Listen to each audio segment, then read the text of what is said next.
¿Qué tal? Buen día, mi nombre es Brandon Alexis Bedoya Guzmán y les voy a explicar lo que es la célula animal. Les voy a hablar sobre las partes que la componen y los orgánulos que tiene. Bien, ¿qué es la célula animal? La célula animal es aquella que compone diversos tejidos animales, es de tipo eucariota y se puede reproducir de manera independiente. Los animales y humanos tenemos una gran cantidad de células que son indispensables para nuestras vidas. La estructura de la célula animal está dividida en tres, que es la envoltura celular, constituida por la membrana celular, también conocida como membrana plasmática. El citoplasma es en el que se hallan los orgánulos celulares, mitocondrias, lisosomas, aparato de Golgi, retículo endoplásmico liso, retículo endoplásmico rugoso, centriolos y ribosomas. Después tenemos el núcleo celular, formado por membrana nuclear, que engloba al nucleoplasma, en el que se localiza la cromatina y el nucleolo. Ahora comenzaré a explicarles las partes que conforman a la célula, los orgánulos, basándome en esta maqueta que realicé para la materia de Biología 1 de la Facultad de Químico-Farmacobiología. Estoy en el cuarto semestre, en la sección 11, y bien, me voy a basar en esta maqueta que realicé. Primeramente comenzaré a explicarles lo que es la membrana plasmática. La membrana plasmática es el límite externo de las células eucariotas. Es una estructura dinámica formada por dos capas de fosfolípidos en las que se embeben moléculas de colesterol y proteínas. Los fosfolípidos tienen una cabeza hidrófila y dos colas hidrófobas. Las dos capas de fosfolípidos se sitúan en las cabezas hacia afuera y las colas enfrentadas hacia adentro. Es decir, los grupos hidrófilos se dirigen hacia la fase acuosa, los de la capa exterior de la membrana hacia el líquido extracelular y los de la capa interior hacia el citoplasma. Su función es delimitar la célula y controlar lo que sale e ingresa de la célula. Y bien, como podemos observar en la maqueta, pues esa parte que realicé doblada es la membrana celular. Quise demostrar el grosor que tiene. La membrana celular tiene un tamaño aproximado de 5 a 10 nanómetros. Ahora les hablaré de lo que es el citoplasma. El citoplasma es la parte del protoplasma que en las células eucariotas se encuentra entre el núcleo celular y la membrana plasmática. Consiste en una emulsión coloidal muy fina de aspecto granuloso, el citosol o la hialoplasma, y una diversidad de orgánulos celulares que desempeñan diferentes funciones. Su función es albergar los orgánulos celulares y contribuir al movimiento de estos.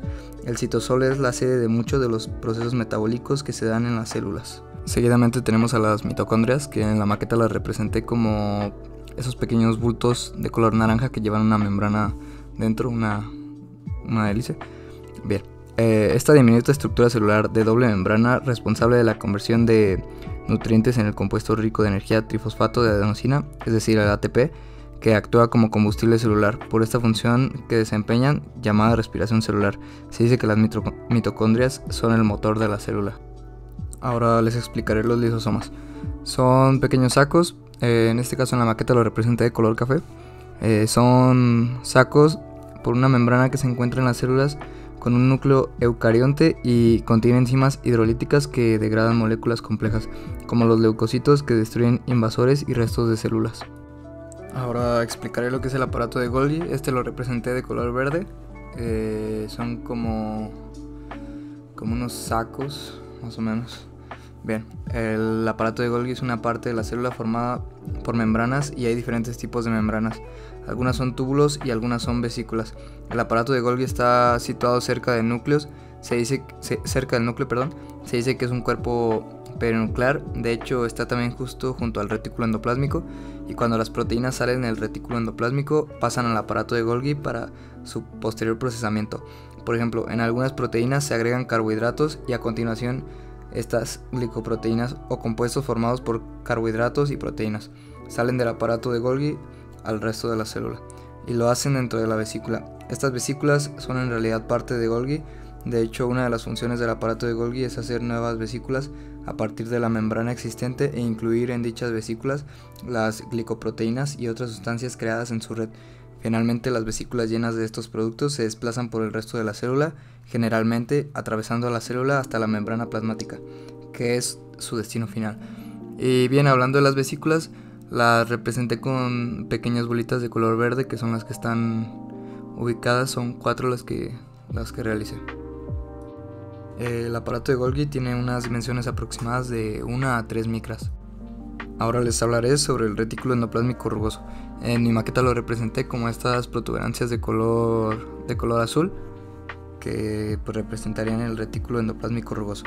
El retículo endoplásmico rugoso está presente en todas las células eucariotas, inexistente en las procariotas y predomina en aquellas que fabrican grandes cantidades de proteínas para exportar.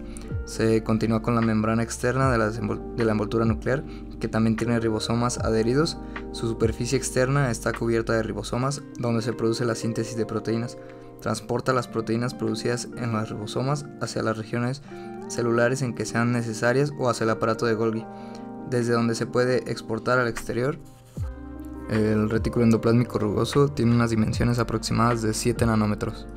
Ahora les hablaré sobre el retículo endoplásmico liso. El retículo endoplásmico liso desempeña varias funciones. Interviene en la síntesis de casi todos los lípidos que forman la membrana celular y las otras membranas que rodean a las demás estructuras celulares, como las mitocondrias. Las células especializadas en el metabolismo de lípidos, como las hepáticas, suelen tener más retículo endoplásmico liso. El retículo endoplásmico liso también interviene en la absorción y liberación de calcio para mediar en algunos tipos de actividad celular. En las células del músculo esquelético, por ejemplo, la liberación del calcio por parte del retículo endoplásmico activa la contracción muscular. Bien, ahora les explicaré los centriolos. En la maqueta los representé de color rosa, que son estas estructuras llenas de tubos. Y bien, los centriolos son un orgánulo con estructura cilíndrica constituido por 9 tripletes de microtúbulos que forman parte del citoesqueleto. Una pareja de centriolos posicionados perpendicularmente entre sí y localizada en el interior de una célula se denomina diplosoma. Cuando el diplosoma se halla rodeado del material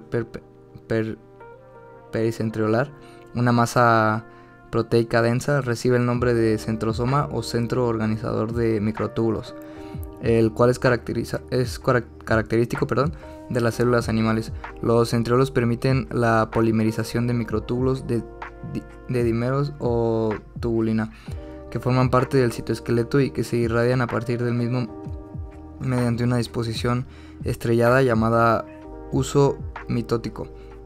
Además, intervienen en la división celular, contribuyen al mantenimiento de la forma de la célula, transportan orgánulos y partículas en el interior de la célula, forman elementos estructurales como el uso mitótico y conforman el eje citoesquelético en cilios y flagelos eucariotas, así como el de los corpúsculos basales.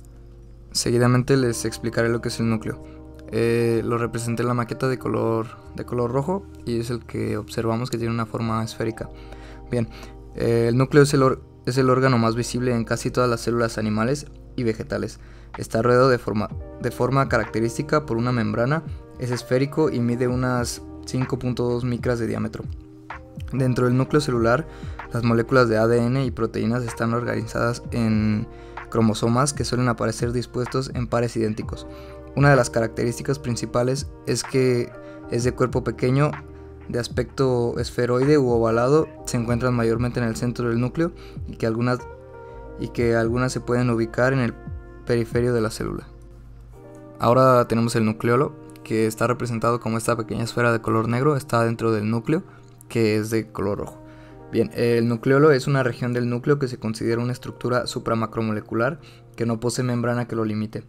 La función principal del nucleolo es la transcripción del ácido ribonucleico ribosomal, ARNR, por la polimerasa y el posterior procesamiento y ensamblaje de los precomponentes que formarán los ribosomas.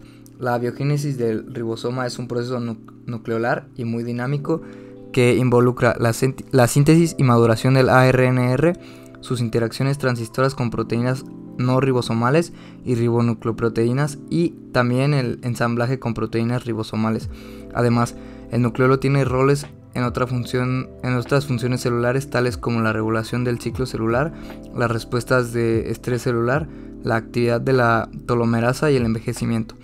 Estos hechos muestran la naturaleza multifuncional del nucleolo, que se refleja en la complejidad de su composición de proteínas y del ARN, y se refleja también en los cambios dinámicos que su composición molecular presenta en respuesta a las condiciones celulares variables. Ahora les hablaré de los ribosomas. Los representé con estas pequeñas bolitas que están en el retículo endoplásmico rugoso. Y bien, los ribosomas son una parte de la fábrica de generación de proteínas en la célula. El propio ribosoma es una estructura de 2 subunidades que se une al ARN mensajero. Esta estructura actúa como una estación de acoplamiento para la transferencia de ARN que contiene el aminoácido que pasará a formar parte de la cadena polipeptídica en crecimiento, que a la larga se convierte en una proteína. Bien, con esto es como doy por terminado el video. Espero que haya sido de su agrado y les agradezco por su atención.